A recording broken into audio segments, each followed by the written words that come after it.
Xush kelibsiz do'stlarim. Siz bilan dunyoning so'nggi hisoboti dasturi. Bu Kemi bilan bo'lgan Injil bashorat sirlarini oshkor qilish dasturining davomi. Siz bilan taqdimotimiz davom ettiramiz. Biz haqiqatan ham qiziqarli Vahiy kitobining 13-bobi va Doniyor kitobining 7-bobidagi bashoratlarni o'rganishga kirishamiz. Hech o'ylanib ko'rganmisiz? Quyon va tovuq tuxumlari Fisq bayramiga qanday bog'ligi bor? Ular Isoning o'limi, ko'milishi va tirilishiga qanday aloqasi bor? Siz hayron qolasiz. Muqaddas kitobda butparastlik haqida va qanday qilib u Masihiy cherkoviga kirib kelgani haqida siz bilan ko'rib chiqamiz. Shuningdek, biz Okinava oroliga boramiz. Kemi biz bilan ba'zi mutlaqo aql bovar qilmaydigan hikoyalarni bo'lishadi. Kemi, Keti va men tasmaga olish guruhi bilan u yerda bo'ldik.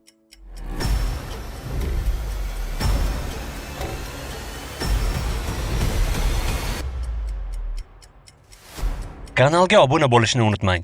Injilni bashorat sirlarini oshkor qilish kanaliga obuna bo'lishni unutmang. Like belgisini bosing va keyingi bildirishnomani belgisini bosing. Agar savollaringiz bo'lsa yoki ibodat so'rovlaringiz bo'lsa, ehtimol hozir hayotingizda biror narsa sodir bo'lmoqda va siz uchun ibodat qilishimizni so'ramoqchisiz. Muqaddas kitob haqidagi har qanday savollaringizga javob berish uchun bizning butun jamoa tayyor turibdi. Biz bilan birga bo'lganingiz uchun yana bir bor katta rahmat. O'tgan hafta biz eng katta yolg'onni fosh qilish haqida gaplashdik. Bu juda qiziqarli va muhim mavzu edi. Uni qayta ko'rib chiqing. Yolg'on. Bugungi kungacha davom etib kelgan yolg'on, ko'p odamlar hatto bundan xabardor emasligini. Lekin ular ko'proq narsani bilishganda katta o'zgarishlar yuz beradi. Men Papua Yangi Gvineyada bo'lganimda, u yerda shunga o'xshash loyihani tashkil qilganimizni eslayman. Biz bir qishloq tomondan mashinada ketayotganimizda, cho'ponlardan biri, "U yerdagi qishloqni ko'ryapsizmi?" "Ha, endi uning barcha aholisi masihiylar, adventistlar, hammasi shanba kuniga rioya qiladilar. Lekin avval bunday emas edi" dedi. Men hayron qoldim. Rostdanmi? Birinchi missionerlar u yerga kelganlarida, ular Vahiy kitobidan 1-bob 10-oyatni o'qishdi. Rabbiyning kunida muqaddas ruh meni qamrab oldi. Rabbimiz kunida, eslaysizmi?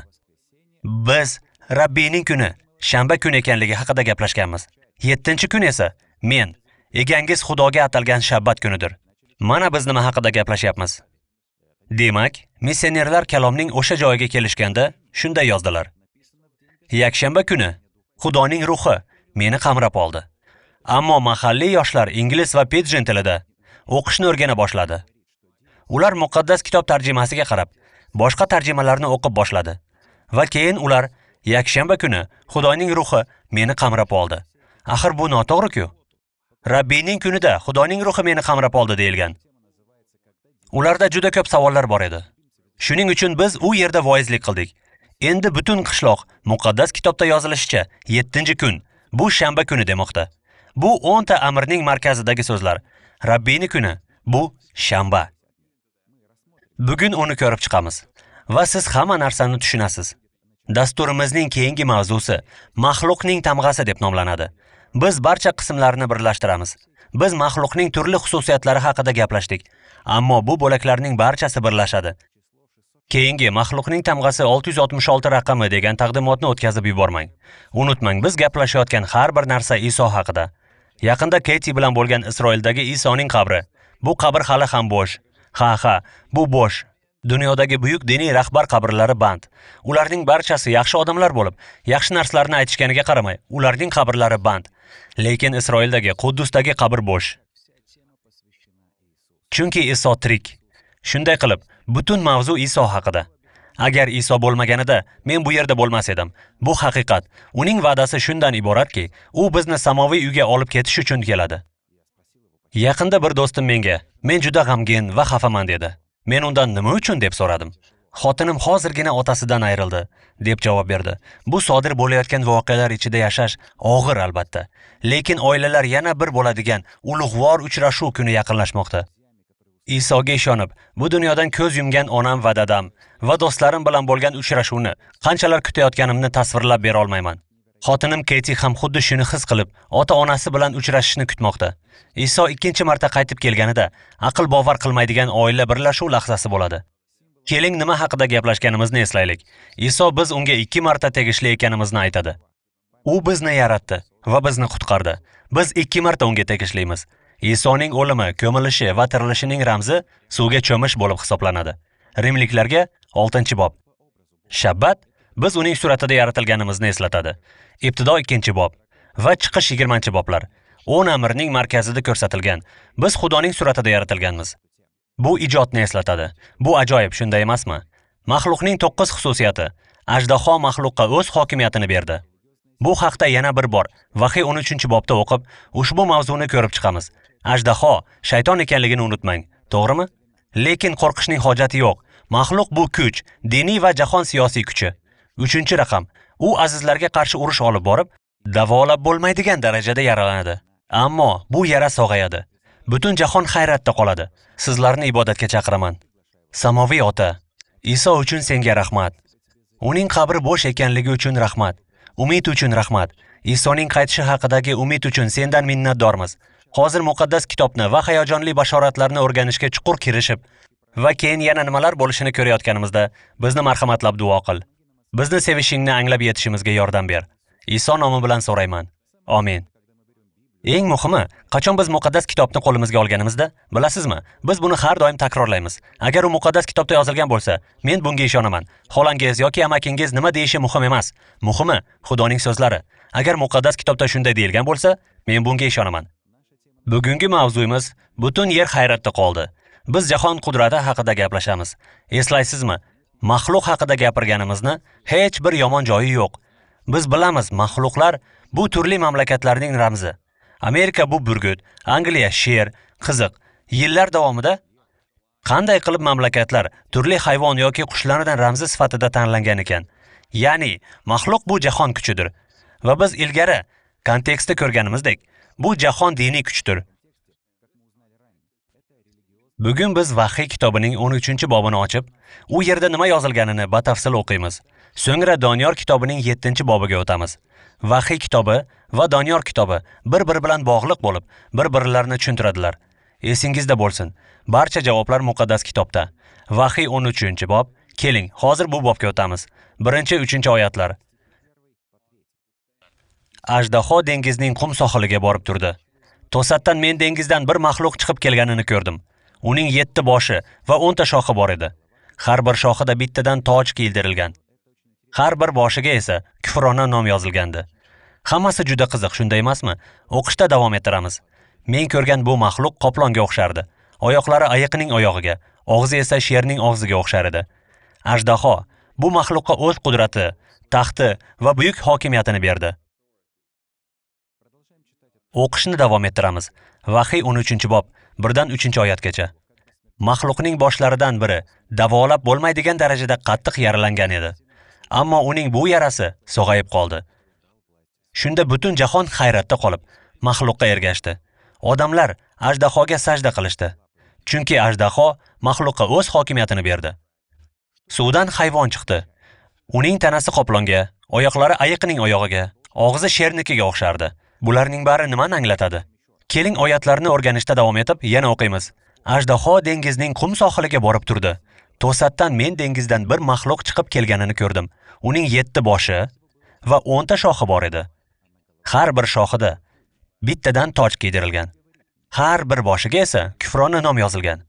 Farishta menga yana shunday dedi: "Sen fohishaning suv bo'yida o'tirganini ko'rding. Bu suvlar to'da elatlarni, xalqlar va millatlarni bildiradi. Suv dunyoning zid joylashgan hududidagi xalqlarni anglatadi." Barcha oyatlarning 3dan 2 qismi esingizda bo'lsin. Biz oldin muqaddas kitobda hamma narsa o'zaro bog'liq haqida gaplashganmiz. Demak, Vahiy kitobidagi oyatlarning 3dan 2 qismi muqaddas kitobdagi boshqa kitoblardan olingan. Ularning aksariyati Doniyor kitobidan bo'lib, Doniyorning 7-bobi aslida 2, 7 va 8-boblar. Agar bu ularda yozilganligini to'plasak, bu bizga hamma narsani tushunishga yordam beradi. Agar biz Vahiy kitobining 12, 13 va 14-boblariga qarasak, biz ko'p narsalarni tushunishni boshlaymiz. Masalan, 1260-yil haqidagi bashorat.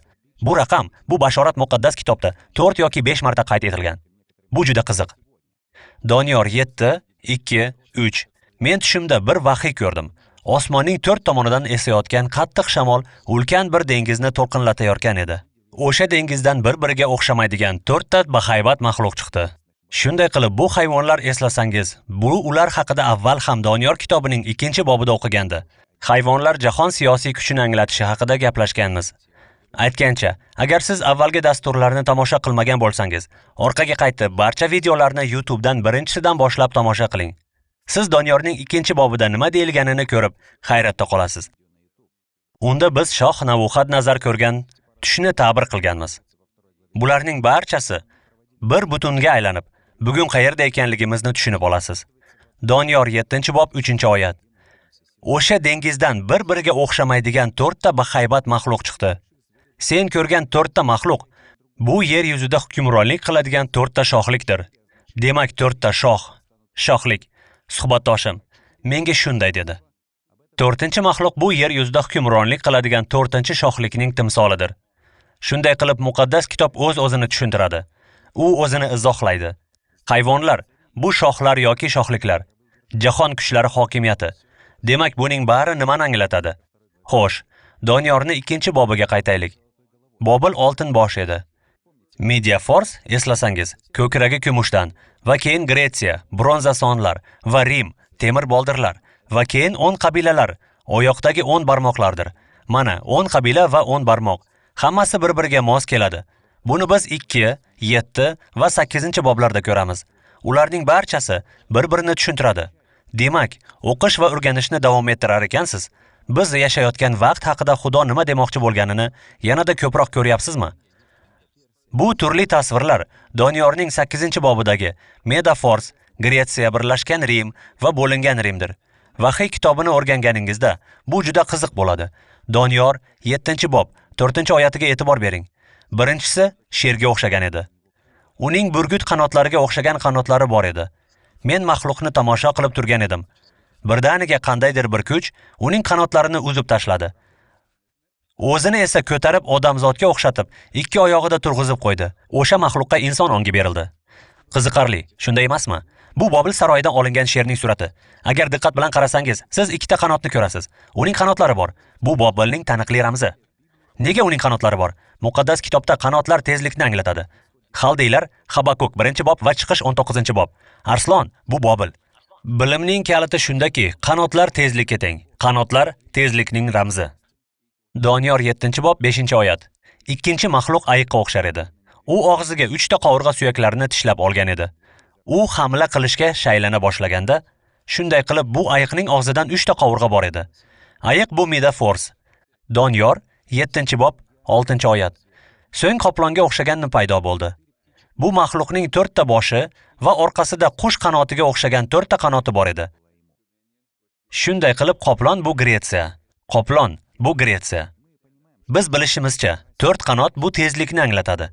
4 bosh bu 4 qo'mondon. Buyuk Aleksandr vafot etganda u juda tez bo'lgan. U qisqa vaqt ichida butun dunyoni zabt etdi. Uning 4 ta qo'mondoni bor bo'lib, u shohligini 4 tasiga bo'lib berdi. Mana bu nimani anglatadi? Tarixga qarash va uni muqaddas kitobda yozilganlar bilan solishtirish, buning barchasi bashorat qilingandan ancha oldin sodir bo'lganini ko'rish qanchalar ajoyibdir. Qachonki bu sodir bo'lganda, islohot davrida olimlar tarixni o'rganib, biz o'ylagan tushunchaga keldi. Buyuk Aleksandr 4 yil ichida u butun dunyoni zabt etdi. Aytgancha, u bezgakdan vafot etdi. Vafot etganidan albatta xafa bo'ldi. U dunyoni zabt etib yanada ko'proq narsani xohladi. Unda haqiqiy ishtiyoq bor edi. Bu ajoyib. Doniyor kitobi 7-bob 7-oyat. O'qiymiz. Bundan keyin tundagi vahiyda men qo'rqinchli, dahshatli va benihoya kuchli bo'lgan 4-maxluqni ko'rdim. U o'z qurbonlarini temir tishlari bilan g'ajib, parchalab tashlardi. Qoldiqlarini esa oyoqlari bilan bosib ezardi. Temir sonlar bu nima? Rim, to'g'rimi? Shunday qilib temir tishlarini nima qilayotganini ko'ryapsiz. Ha, yana 7-oyatdagi 10-shohiga e'tibor bering. Shunday qilib bu hayvonning 10 shohi bor. Va biz buni vahiy 13-bobda ko'ryapmiz. Doniyor 7-bob 7-oyatda yozilishicha. Uning 10 ta shohi bo'lgani uchun u oldingi maxluqlardan ajralib turar edi. Doniyor kitobining 2-bobini eslaysizmi? Birinchi 6 bosh va keyin temir boldir, so'ngra oyoqlar loy va temirdan yasalgan. Temir va loy bir-birlari bilan aralashmaydi va qovusha olmaydi. Oyoqda 10 barmoqlar bor. Maxluq bu Rim ekanligini bilamiz. Doniyor 7:24. Maxluqning 10 ta shohi. Shohlikni boshqaradigan 10 ta hukmdor. Muqaddas kitob o'zini qanday izohlashi ajoyib emasmi? Biz o'qishni davom ettiramiz va nihoyat tushunamiz. Hammasini tushunamiz. G'arbiy Rim imperiyasi eramizning 476-yilida quladi. Eramizning 476-yilida. G'arbiy Rim imperiyasida 10 shohlikka, 10 Germaniya qabilalariga bo'lingan. Xaritani eslang. Mana bu bizda bor bo'lgan 10 shohlik. Shoshilmaslikka harakat qilamiz. Ma'lumotlar ko'p ekanligini bilamiz, lekin siz biz bilan qoling. Biz jumboqning barcha qismlarini birlashtirganda, hamma narsa qanchalik mantiqiy ekanligini ko'rasiz. Chunki muqaddas kitob haqiqatdir. Unga joy berish uchun oldingi 10 ta shoxdan 3 tasi tak tugi bilan uzilib tushdi. Bu yangi o'sib chiqqan shoxning inson ko'zlariga o'xshagan ko'zlari va takabburona gapiradigan og'zi bor edi. Takabburlik bilan gapirish iborasi nimani anglatadi? Xo'sh, bu yerda kufrlikdir. Ya'ni u Xudo ekanligini e'lon qiladi va biz buning hammasi amalga oshganini ko'ryapmiz. Bu eramizning 476-yildan keyin kichik Yevropa shohligi 10 qabiladan 3 tasini yo'q qildi. 3 ta, demak 10 va 7 ga bor. 3 tasi yo'q qilindi. Qoyil. Bu ajoyib. Demak 7 qoldi, shundaymi? Bizning keyingi javobimiz 24-oyatda. Doniyor 7:24. Maxluqning 10 ta shoxi. Shohlikni boshqaradigan 10 ta hukmdordir. Esingizdami? Oyoqdagi 10 ta barmoqlar keyinchalik taxtga yana bir hukmdor o'tiradi. Bu hukmdor oldingi 10 ta hukmdordan ajralib turadi. Chunki bu haqiqatan ham boshqalardan farq qiladi. Chunki oldin ko'rganimizdek, bu diniy va siyosiy kuchdir. Mana shu bilan u farq qiladi. U nafaqat siyosiy kuch, shuningdek diniy hamdir. Mana butparastlik qachon cherkovga kira boshladi? Muqaddas kitobni o'rganish qanchalar hayajonli bo'lishi mumkin. Bu hukmdor oldingi 10 ta hukmdordan ajralib turadi va 3 ta hukmdorni taxtdan tushiradi. 3 tasini yo'q qiladi. Demak, bu boshqa shohlik bo'lgan. 3 ta shohni yo'q qilib, zabt etadi, to'g'rimi? Takabburona so'zlar gapiradi. Bu qanday takabbur so'zlar? Xo'sh, vahiy bizga, muqaddas kitob bizga kufr so'zlarini aytadi demoqda. Demak, o'zini Xudo deb aytadi. Bu maxluqlar. Vahiy 13-bob 5-oyat. Maxluqqa takabburona va kufrona so'zlar aytadigan og'iz berildi. Yuhanno 10:33. Kufrlik. Kufrlik bu nima? Kelinglar kalom bu haqida nima deyishini o'qiymiz. Yahudiylar unga shunday deyishdi: "Xayrli ishingiz uchun emas, kufrlangingiz uchun. Sizni toshbo'ron qilmoqchimiz. Siz odam bo'la turib, o'zingizni Xudo deyapsiz. Xudo deb nomlanish. Bu kuch Xudo bo'lish uchun da'vo qiladi. Xudo bilan bir xil kuchga ega bo'lishni xohlaydi. Ajablanarli. Biroq Iso o'zini Xudo deb atab, gunohlarni kechirgani uchun uni kufrlikda ayblashgan. Faqat Xudo gunohni kechira oladi. Kufrlik bu.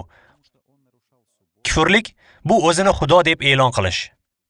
Yahudiy hukmdorlarini Iso shanbani buzgani va uni o'zi Xudo degani uchun xochga mixladilar. Iso gunohlarni kechirishi va sog'aytirishini aytgan. Mark 2-bob 7-oyat. Nega bu odam bunday deyapti? Bu kufrlik-ku. Xudodan boshqa hech kim gunohlarni kechira olmaydi. Faqat Xudo gunohlarni kechira oladi. Mana, Mark 2:7da nima yozilgan? Agar kimdir gunohlarni kechira olmagan deb tasdiqlasa, bu kufrlik. Shunday qilib 476-yildan keyin paydo bo'lgan bu kichik Yevropa shohligi 10 tadan 3 ta shohlikni yo'q qildi. Bu shohlik boshqalardan farq qilib, takabburona so'zlar aytadi. Kimdir o'zini Xudo deb atab, u gunohlarni kechira olaman desa, bu kufrlik bo'ladi. Doniyor 7-bob 25-oyatda yana birga o'qiymiz. Bilaman, bu biroz murakkab. Ba'zan buning barchasiga sho'ng'iganimizda biz uchun tushunish qiyin bo'lishi mumkin. Lekin siz faqat diqqat bilan tinglab turing. Muqaddas kitob o'zini o'zi tushuntiradi. Biz buni butunlay aniqlaymiz. Bir marta Keti bilan Kasayga bormoqchi bo'lganimizni eslayman. Biz qanchadir vaqt unga yaqin yashadik. Bu yaqinda orasida sodir bo'ldi. Lekin biz viza ololmaganimiz uchun u yerga bormaslikka qaror qildik. Buning o'rniga biz Doma yoki Vadoma xalqini ko'rish uchun Zimbabvedagi Rodeziyaga borishga qaror qildik. Yo'lda ketayotib, men mobil telefonlarimdagi yangiliklarni ko'rib, hayratda qoldim. Kasayda, bu markaziy Zair, Kongoning markaziy qismida tinchlikparvar askarlar kelibdi. Ular biz ko'p yil yashab xizmat qilgan Lulungeylega bizdan so'ng kelishgan. Ular bu hududga kelishganda terror isyonchilar tomonidan qo'lga olingani dahshatli edi. O'sha hududda Chiluba tilida gapirilganlarni tirik qoldirib, qolganlarni esa boshini olib tashlashgan. Bu dahshatli. Men Keti bunga qara, ularni boshlarini kesib tashlashibdi. Ularni boshlarini kesib tashlashibdi dedim. Ertasi kuni men yana telefonimga qaradim. Biz mahalliy aholi har qanday sharoitda ham biz u yerga borishimiz mumkin edi. Chunki biz qo'rqmasak ham bo'lardi. Men Keti bunga qara dedim. U yerga ikkita tinchlikparvar kelibdi. Amerikadan bir erkak va Yevropadan bir ayol. Ular isyonchilar va mahalliy hokimiyat bilan tinchlik muzokaralarini tuzish uchun kelibdi. Lekin ularni ham qo'lga olib, boshlarini olib tashlabdilar. Keti dedim men. Ularni boshlarini kesib tashlabdilar. Xudo viza jarayonini to'xtatib, Kongoga bora olmaganimizdan juda minnatdor edim. Xudo hamma narsani biladi. U tog'ning tepasida o'tiradi. Atrofdagi hamma narsani ko'rganga o'xshaydi. U nima bo'lishini biladi. U ajoyib, esingizda bo'lsin. Xudo sizni sevadi. U sizga g'amxo'rlik qiladi. U g'amxo'rlik qiladi. Shunday qilib biz Domdagi odamlari oldiga bordik. Ular pigmiylarga o'xshab, o'rmon va tog'larda yashirinib yashaydi. Biz kelganimizda ular bizga kulbalari atrofida sher aylanib yurganini aytishdi. Ularning kulbalari balandlikda qurilgan. Ammo sher u yerga ham chiqqan va ular sher o'ldirgan kichkina qizni topishgan. Biz u yerda maktab qurib, sherlardan himoya qilish uchun uning atrofini to'sdik. Biz ular uchun bir nechta quduq qazib, ularga maxsus radio qurilmalaridan berdik. Bu haqida siz eshitgansiz. Sizga aytib berganman. Biz ularga shunday qurilmalardan bir necha yuzini berdik. Ular bundan foydalanishgan va yo'qotishgan. Lekin biz ular uchun yangilarini olib kelganda, ular orasidan 30 kishi Isoga iymon keltirib, suvga cho'mishdi. Sizlardan ba'zilari suvga cho'mish haqida o'ylaydi. Faqat oldinga qarab yurib, kalomni o'rganishda davom eting. Xudo nima deganini tinglashda davom etib, undan sizga hayot yo'lini ko'rsatishini so'rang va u buni qiladi. Endi Doniyor 7-bob 25-oyatiga qaraymiz. U kufr ketib, ya'ni u takabburlik bilan gapirib, Xudoy taoloning azizlarini ayovsiz ezadi. Xudo farzandi bo'lgan taoloning azizlarini ta'qib qiladi. Bu esa quvg'inlar bo'lganligini va yana bo'lishini anglatadi. Chunki bu kuch odamlarni quvg'in qiladi. Vahiy nima deganini eshiting. Endi Doniyor kitobidan vahiyga qaytaylik. Vahiy 13-bob 7-oyat. Unga Xudoning azizlariga qarshi jang qilish, mana, azizlarga qarshi ta'qiblar, azizlarga qarshi urush va ularni yengish uchun izn berildi. Demak, bu 476-yilda paydo bo'lgan kichik Yevropa xalqi. U 10 ta qabiladan 3 tasini yo'q qiladi. Bu buyuk shohlik, takabburlik bilan gapiradi, ya'ni kufrlik qiladi. U quvg'in qiladigan kuch. Doniyor 7:25-oyatda yana qaytamiz. Men bilan qoling. Endi biz biroz sekinlashamiz va siz hammasini bir-biriga mos kelishini ko'rasiz. Muqaddas bayramlar va qonunlarni o'zgartirishga urinadi. Xudoning aziz odamlari 3,5 yil davomida o'sha hukmronlik zulmi ostida bo'ladilar. Bu nimani anglatadi? G'alati formulalar 3,5 yil. Bu kuch zamon va Xudoning qonunlarini buzadi. Ularni o'zgartirishga harakat qiladi. Bu kuch bayram va qonunlarni o'zgartirishga harakat qiladi. Xo'sh, Doniyor kitobining 7-bobida 25-oyatini yana bir bor o'qiymiz. Muqaddas bayramlar va qonunlarni o'zgartirishga urinadi. Xudoning qonunlarini. Mana nima yozilgan. Vahiy 13-bob 5-oyat. Unga 42 oy davomida hukmronlik qilish huquqi berildi. 3,5 yilni oylarga bo'lganimizda 42 oy bo'ladi. Qiziq. Bu qanday ishlar ekan? Shunday qilib, bu yerda 42 oy. Hisoblasak, bu 3,5 yil bo'ladi. Vahiyning 12-bobida bu 1260 kun deyiladi. 1260 yil. Bu xuddi shu vaqt davri. Hizqiyo 4-bob 6-oyatda ham nima yozilganini eslaysizmi? Injil bashoratida yozilishicha, undagi bir kun tom ma'noda bir yilni ko'rsatadi. Ya'ni, biz yillar haqida gapiramiz. Demak, vaqt 1 yil, 360 kun. Vaqtlar bu 2 yil, 720 kun. Yarim vaqt, yarim yil, 180 kun. Hammasi bo'lib 1260 kun. Ya'ni yillar. Demak, 1260 yil. Bu juda muhim. 42 bashoratli oy, bu 30 kun. 42 ko'paytiriladi, ya'ni 1260 yil. Bashoratli kunlar, tom ma'nodagi yil. Mana 1260 yil bu nima? Keling. Hamma narsani kompleks ko'rib chiqamiz. U kimni yoki nimani tasvirlaydi? Xo'sh, agar halol bo'lsak, biz biror narsani tan olishimiz kerak. Biz ateistlar, musulmonlar, hindular, bu iblisga sig'inuvchilar yoki musofirlar haqida emas. O'zimiz haqimizda gaplashamiz. Bu masihiy jamoatning tarixi. Agar biz o'sha paytlarda yashaganimizda edi, hamma narsaning markazida bo'lardik. Bu masihiy jamoatning tarixi. Tasavvur qilib bo'lmaydigan davr. O'rta asrlarda murosaga keldi. Mana o'shanda butparastliklar kirib keldi.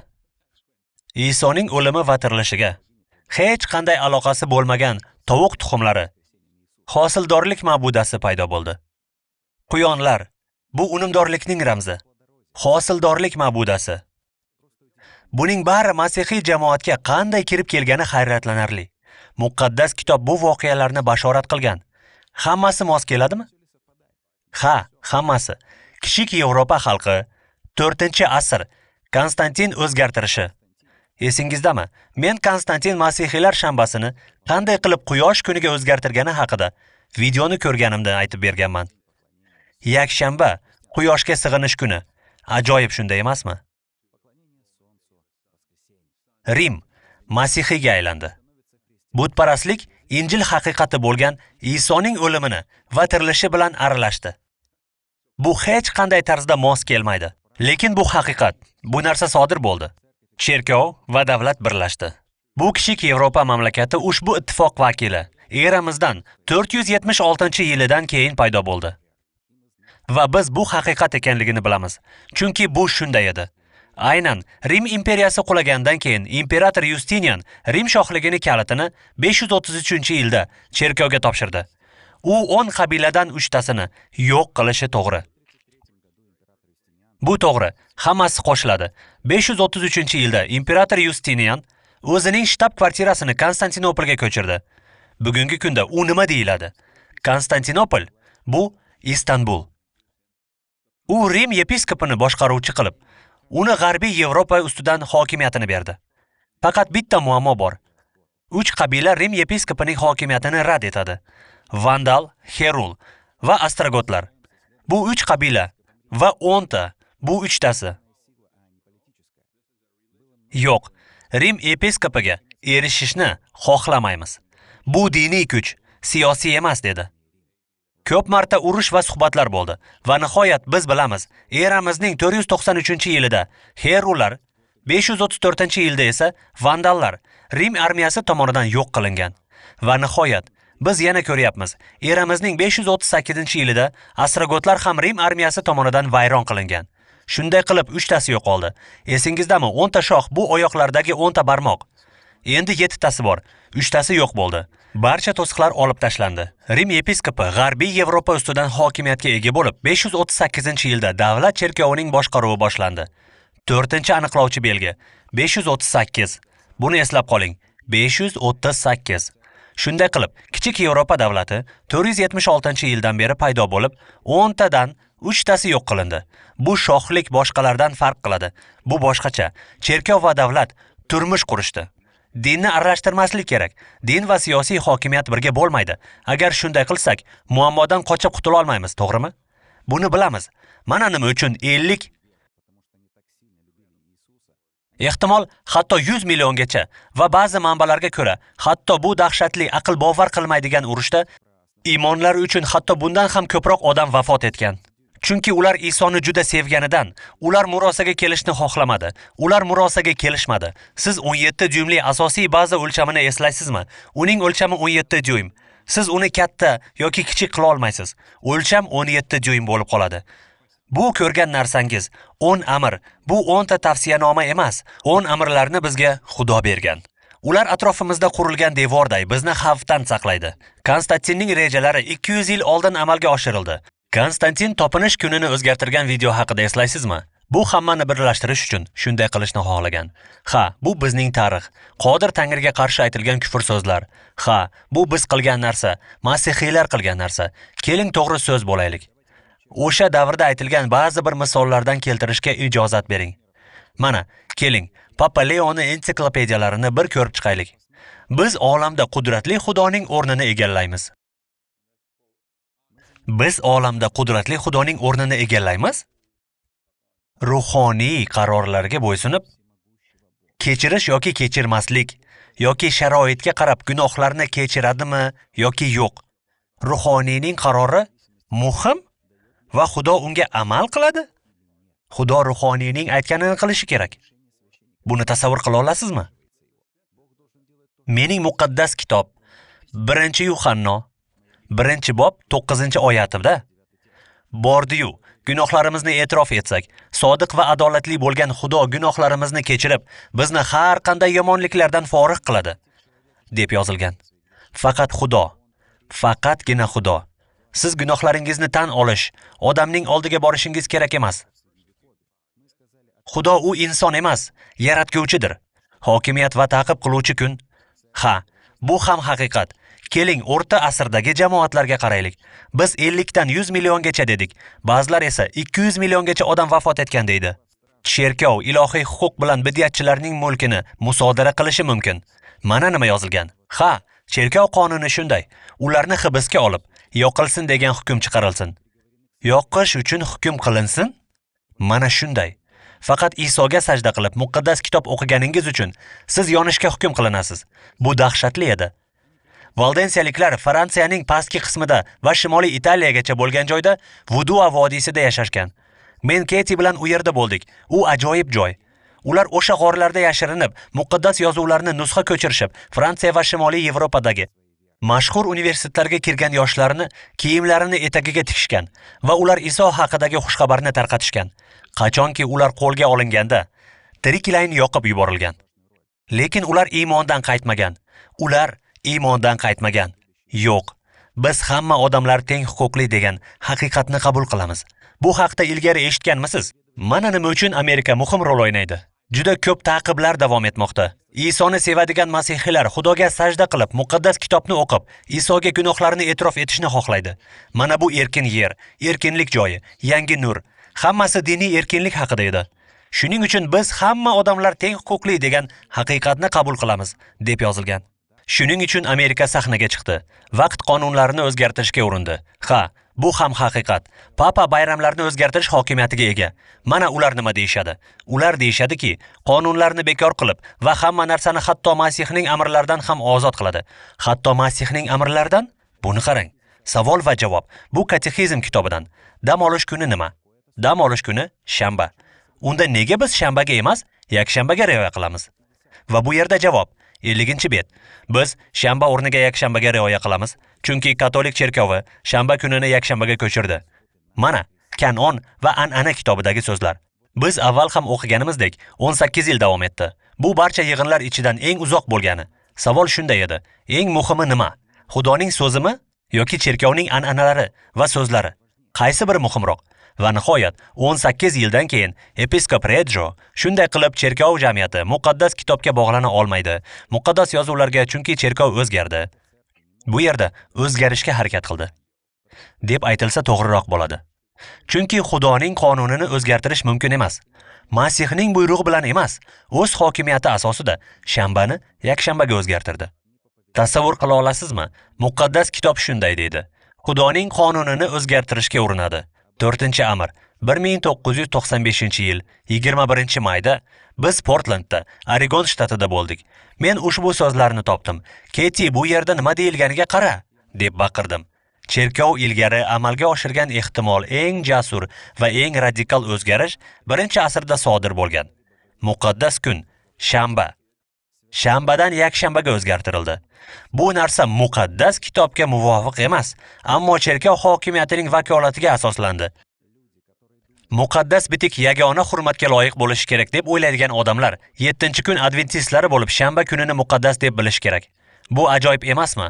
Mark yozgan xushxabarni 7-bob 9-oyatida Iso shunday dedi. Ha, sizlar urf-odatlaringizni saqlash uchun Xudoning amrlarini chetlab o'tishning zo'r yo'lini topgansizlar. Butparastlik cherkovga kirib keldi. Cherkovga an'analar kirdi. Hosildorlik ma'budasi, quyoshga sig'inish. Ajablanarli. Isoning o'limi dafn etilishi va tirilishi bo'lgan fisqni unumdorlik ma'budasi bilan bog'lashdi. Endi odamlar fisq tuxumlarini yashirib, kundan ramz sifatida foydalanmoqda. Bu unumdorlikning ramzi. Bu butparastlikdir. Butparastlik cherkovga kirib bordi. Isoni aytishicha, uning davrida bu an'analar katta rol o'ynagan va bu asrlar davomida sodir bo'lmoqda. Nigohingizni Xudoga qarating. Agar Xudo shunday desa, bunga ishonaman. Amin. Agar u muqaddas kitobda yozilgan bo'lsa, men bunga ishonaman. Agar u muqaddas kitobda bo'lmasa, bu men uchun emas. Biz buni qayta-qayta takrorlaymiz. Kemi o'z dasturlarida buni takrorlaganini eshitgansiz. Endi biz ham xuddi shunday qilmoqdamiz. Xuddi shu so'zlarni takrorlaymiz. Endi 1260-yilga qaytaylik. Bu juda hayajonli. 538-yilni eslaysizmi? Nima bo'lganini eslaysizmi? Bilishimizcha, 538-yilda 3 qabilaning oxirgisi yo'q qilindi. 1790-yillari nima bo'ldi? Fransiyada juda ko'p urushlar bo'lgan, diniy urushlar. Shuning uchun bundan ham yomonroq narsani ko'tardik. Bartier 1798-yil fevralda Rimga yurish qildi. U yepiskopni taxtdan tushiradi. yerni musodara qiladi va Rim papasini o'z muddatida asirlikda vafot etadi. Muddat bu nima? Ha, 1260-yil vaqt davri muqaddas kitobda aytilganidek 1798-yilda tugaydi va keyin yangi dunyo, yangi yer ochiladi. Yevropa xalqi diniy erkinlikni xohlab, yangi dunyoga, Amerikaga diniy erkinlik bor yerga kelishadi. Biz bu haqiqatni o'z-o'zidan ravshan deb hisoblaymiz. Ha, hamma odamlar teng yaratilgan. Hamma gap shunda. Bu bizning tariximiz. Muqaddas kitob bizga nima bo'lgani va nima bo'lishi kerakligi haqida aytganidan minnatdorman. Bu ajoyib, shunday emasmi? Ha, va bu yangi narsa emas. Oldin aytganimdek, o'tmishdagi buyuk voizchilar, islohotchilar buni hammasini bilib, bu haqda va'z qilishgan. Ba'zan biz tarixga nazar solib, faktlarga duch kelishni xohlamasligimizdir. Bu haqiqatdir. Vahiy 13-bob 3-oyat. Maxluqning boshlaridan biri davolab bo'lmaydigan darajada qattiq yaralangan edi. Ammo uning yarasi sog'ayib qoldi. Shunda butun jahon hayratda qolib, maxluqqa ergashdi. Davolab bo'lmaydigan yarasi sog'aydi. Odamlar davolab bo'lmaydigan yara sog'aydi degani nimasi? Bu nimani anglatadi deb so'raydi. Yaqinda bo'lgan yangiliklarni baham ko'rishga ijozat bering. NBS Business yangiliklari kanali seshanba 8-dekabr 2020-yil. Bu 2020-yil. Katta biznes qanotga ega bo'lmoqda. Bu yerda aytilishicha, Amerikaning yirik kompaniya rahbarlari Papa Fransis bilan hamkorlik qilmoqda. Nima? Butun dunyo hayratda qoldi. Papa Fransis bilan hamkorlik? 2,1 trillion dollar, 200 million ishchi, dinlar birlashishi kerak. Yana bu maqolada aytilishicha, biz hamma narsada birlashishimiz kerak. Bizning dunyomizda bunga katta ehtiyoj bor. Birlik bo'lish kerak. Hamma birga bo'lish kerak. Biz hammamiz bir kunda ibodat qilamiz. Bu ajoyib emasmi? Bu yaqinda sodir bo'ldi. Dunyo jamoatga ergashdi. Davolab bo'lmaydigan yara sog'aydi. O'qigan narsalarimiz sodir bo'lmoqda. Barcha odamlar bu dunyoni diniy va siyosiy kuch hokimiyati bilan qiziqmoqchi. Ko'ryapsizmi? Ajoyib narsalar sodir bo'lmoqda. Yuhanna 14:15. Iso shunday deydi: "Agar meni sevsangiz, amrlarimga amal qilasizlar." Siz uni sevasizmi? Siz uni butun qalbingiz bilan sevasizmi? Mening do'stim shunga o'xshash Mark Fox dasturini tasmaga tushirgan va u Okinavadagi dengizchi Stevendan xabar oldi. U shunday deb yozgan edi: "Men eshityapman, dasturlaringizni eshitaman va men Markka, Mark, men bir necha hafta ichida u yerda bo'laman. Men Okinavadagi bir qator tadbirlarni o'tkazaman" dedim. Bu haqida Kemiga aytdim. U suratga olish guruhi bilan keldi.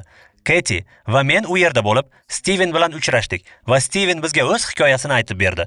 Hozir men sizga kichik video klipni ko'rsatmoqchiman. Steven Afg'onistonda merganchi bo'lganiga aql bovar qilmaydi. U bu haqida eslaganda chidab bo'lmas og'riqni boshdan kechirgan va u muqaddas kitobni o'rganishni boshlaganida Isoga iymon keltirgan. Menda Stevenni suvga cho'mdirish imkoniyati bo'ldi. Keling videoni tomosha qilamiz.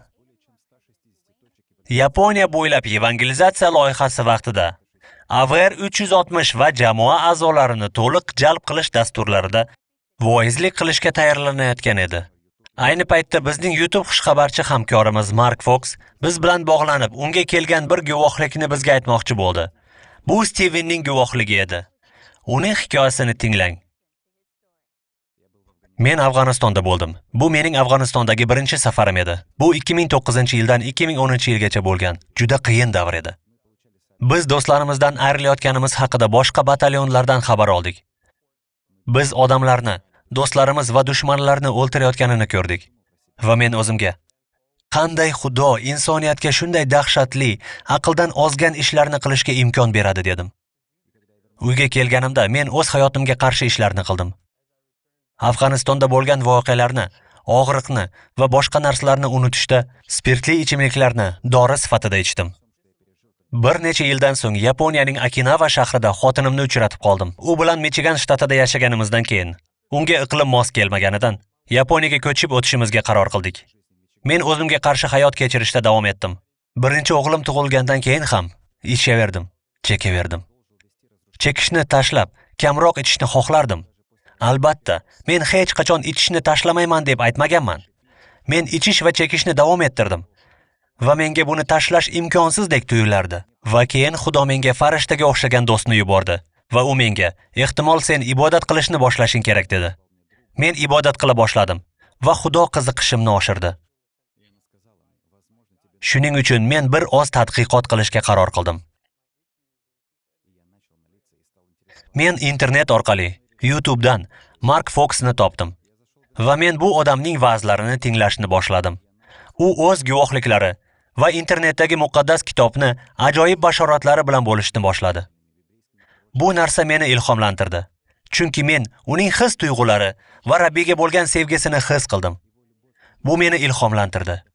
Muqaddas ruh menga o'z hayotimga nisbatan qilgan ishlarimni tanbeh berdi. O'zgarishim kerakligini bilardim. Men internetga kirib, men yashagan joyga yaqin bo'lgan jamoatni topdim. U yerga borib, pastor Mersanni topdim. Shundan beri u menga iymon masalalarida yordam beryapti. Men vegetarianец bo'lib, chekish va ichishni tashladim va men bu bilan to'xtab qolmayman. Rabbimni ulug'lamoqchiman. Chunki Xudosiz men yengilib, odamlarga zarar yetkazaman. Endi bunday qilishni xohlamayman. Xudo Stevenni qutqarish uchun YouTube'dan foydalangani ajoyib emasmi? Bir necha oydan keyin u o'z xohishi bilan Jahon Adventistlar radiosini tashkil etgan. Shuningdek, Dwayne Mackey olib borgan uchrashuvlarga yordam bera boshladi. Va u suvda iymon keltirdi.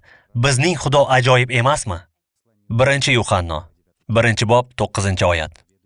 Bordi-yu gunohlarimizni e'tirof etsak, sodiq va adolatli bo'lgan Xudo gunohlarimizni kechirib, bizni har qanday yomonlikdan forig' qiladi. Ushbu oyatni o'qiganimizda Steven ilhomlanib ketdi. Va biz suvga cho'mganda hamma eski hayot o'lib, yangi hayotda yashash uchun yangi odam tirilishi haqida gaplashdik. Bu albatta to'liq o'zgarish. Men uni suvga Okinavada suvga cho'mdirganimda Steven ilhomlandi. U yuragini Isoga berdi. Sizni ibodatga taklif qilaman. Aziz Rabbim, senga yuragidan joy bergan Stevenning hikoyasi uchun rahmat. U barcha gunohlarini kechirganiga ishondi. Sen uni marhamatlashingni so'rayman. Buni faqat sen qila olasan va sen uning Okinavadagi oilasini ham doim marhamatlagin. Ota, biz uchun qurbon bo'lgan Iso uchun rahmat. Rabbim, biz murakkab, lekin muhim narsani o'rgandik. Buning barchasini tushunish uchun bizga oson bo'lmadi, lekin hammasini joyiga tushganda bularni sen bashorat qilganingni tushuna boshlaymiz. Biz dunyodagi eng buyuk din Masihiy cherkovga jamoatimiz tarixiga nazar tashlasak, muammolarni o'zimiz yaratamiz. Butparastlik cherkovga kirib keldi, lekin biz haqiqiy va pok masihiylar bo'lib, Xudoyimiz va najotkorimizga sodiq bo'lishni istaymiz. Iso uchun minnatdorman. Bizni kechirganing uchun rahmat. Masih nomi bilan ibodat qilaman. Amin.